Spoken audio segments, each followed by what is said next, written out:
Chapter 15.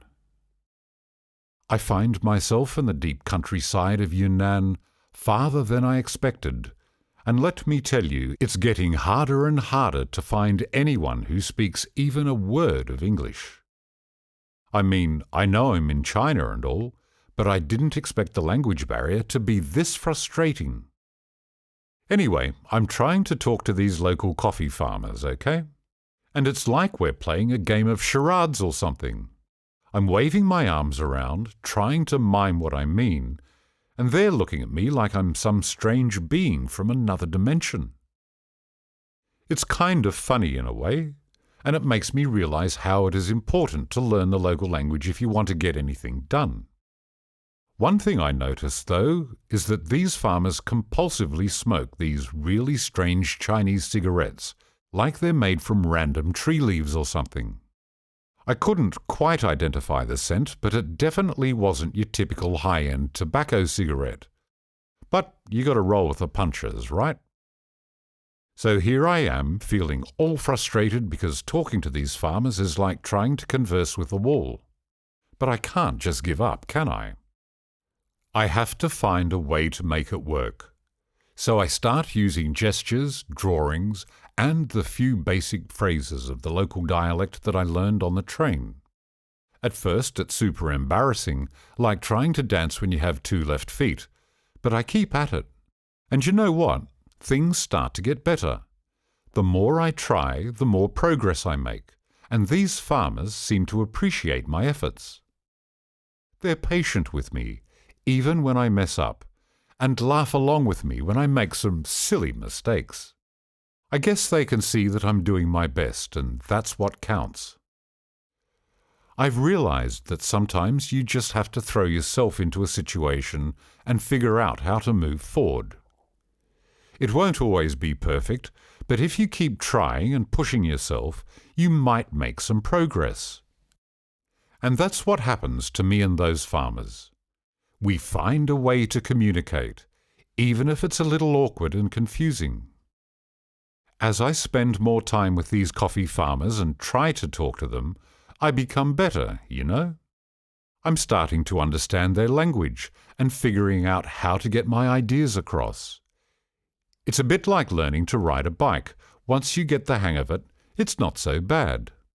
I begin to enjoy the challenge, finding all these creative ways to share my vision with them.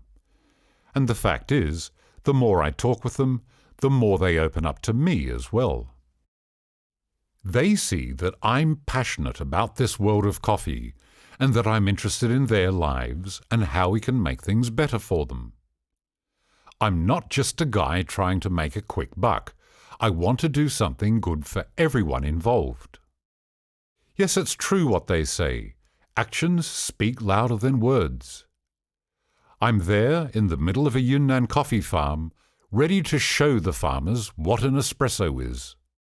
I can see they're a bit curious and maybe even skeptical, but I'm determined to show them the potential of their beans, you know?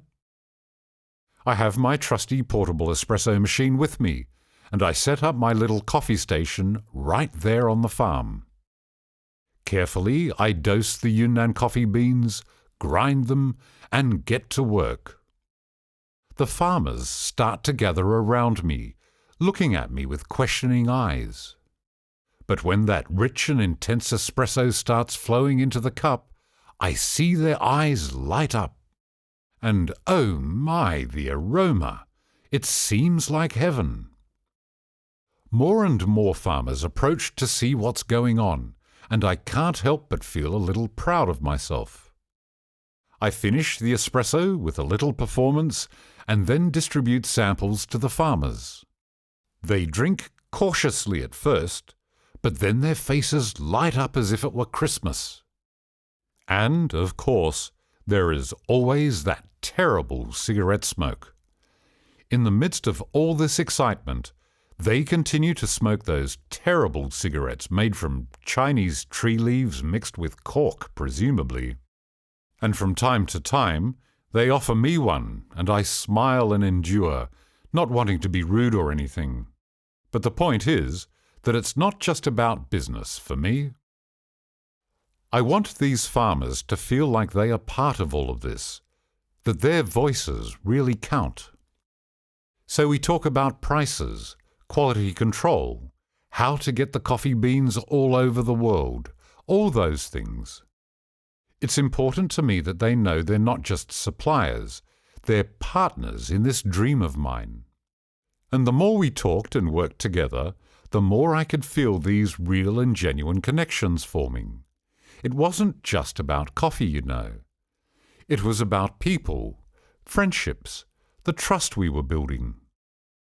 It was like we were all part of something bigger, and it was just the beginning. They can't believe the taste, the transformation of their beans into something so intense and full of flavor. Suddenly, everyone is talking and laughing, and I see the excitement growing in them. It seems like I've opened up a whole new world for them. So there, I'm doing business with these farmers left and right. I feel like I've achieved an important milestone, like I'm finally getting something out of this crazy coffee dream of mine. Every time I shake one of their hands or exchange business cards, it feels like a little victory.